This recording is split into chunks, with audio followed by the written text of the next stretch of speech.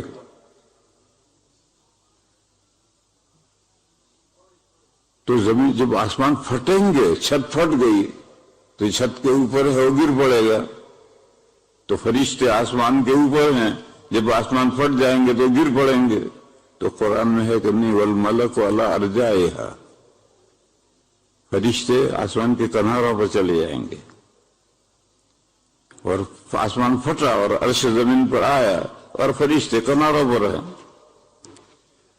اسی طریقے پر یہ کنارہ ہے، دنیا کا کنارہ ہے، برزخ دنیا کا کنارہ ہے. اس کنارے پر یہ برزخ ہے، مگر ابھی آخرت میں نہیں پہنچا، دنیا ہی میں ہے. اور ادھر کھڑکی کھلی، ادھر سے رابطہ ہو گیا، لیکن ہے دنیا میں.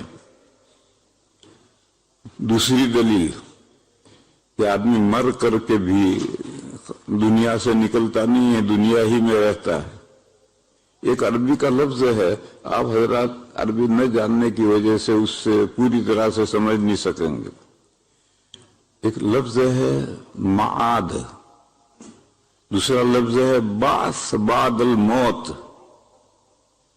مرنے کے بعد پھر زندہ ہو کر اٹھنا. اور معاد کے معنی ہے ریوس آنا. ریوس کون آتا ہے؟ روحیں آتی ہیں. جب ابدان باڈیاں زمین میں سے اگ آئیں گی تو اسرافیل علیہ السلام سور پھونکیں گے. تو سور پھونکنے کا مطلب ہم تو یہ سمجھتے ہیں کہ جیسے پھونکنی میں پھونکتے ہیں، عورتیں چولہے پر پھونکنی میں پھونکتی ہیں. اب تو گیس کے چولہے آ گئے، اس لیے پھونکنے کی ضرورت نہیں پڑتی. پہلے جب لکڑیاں جلتی تھی تو پھونکنا پڑتا تھا اور اتنا دھواں نکلتا تھا کہ آنکھیں خراب ہو جاتی تھی. تو سور پھونکنے کا یہ مطلب نہیں ہے. سور پھونکنے کا مطلب یہ قرن ہے. قرن مانے بھینس کا یا دوسری جانور کا سنگ، وہ ایک طرف سے موٹا ہوتا ہے، ایک طرف سے پتلا ہوتا ہے. سور بھی اسی طرح کا سور ہے. تو اس سور کا جو پتلے والا کنارہ ہے وہ منہ میں لے کر کے اسرافیل علیہ السلام پھونکیں گے. تو سور پھونکی، سور کے لیے شرح حدیثوں میں آئی ہے. قرن، سنگ، ہارن بھی یہی ہے، اس کا اوپر کہیں ہارن رکھا ہوا ہے تو یہ ہارن کے معنی سنگ. اسی طرح سے حدیث شریف میں ہے کہ سور سے مراد ہے قرن، یعنی ہارن سنگ ہے. اور وہ ایک طرف سے موٹا ہوتا ہے، ایک طرف سے پتلا ہوتا ہے. تو پتلی طرف سے منہ میں لے کر کے پھونکتے ہیں. تو سور پھونکا جائے گا، یعنی حضرت اسرافیل علیہ السلام اعلان کریں گے. اور اعلان 4 مرتبہ ہوگا. آپ حضرات یہی سمجھتے ہیں کہ اعلان 2 مرتبہ ہوگا، حالانکہ اعلان 4 مرتبہ ہوگا. اور یہ جو دوسرے 2 مرتبہ ہیں جس کو آپ نہیں جانتے، اس کا تذکرہ کیا ہے ہندوستان کے بڑے حضرت شاہ ولی اللہ صاحب علیہ الرحمہ. ان کے 2 صاحبزادوں نے قرآن کریم کا سب سے پہلے اردو میں ترجمہ کیا ہے. اس سے پہلے قرآن کا ترجمہ نہیں ہوتا تھا. فارسی ترجمہ سب سے پہلے حضرت شاہ ولی اللہ صاحب علیہ الرحمہ نے فارسی میں ترجمہ کیا ہے. مگر ایک ترجمہ اس سے پہلے کا بھی ہے. وہ کس نے کیا ہے؟ لوگ کہتے ہیں شیخ سعدی نے کیا ہے، لیکن یہ نسبت کوئی صحیح نہیں ہے، اللہ جانے کس نے کیا ہے. لیکن ہمارے پاس جو سامنے فارسی میں ترجمہ ہے وہ سب سے پہلے شاہ ولی اللہ صاحب کا کیا ہوا. لیکن اردو میں کسی نے ترجمہ نہیں کیا تھا. حضرت شاہ ولی اللہ صاحب کے 2 صاحبزادوں نے اردو میں ترجمہ کیا. یہ سب سے پہلے ترجمے ہیں.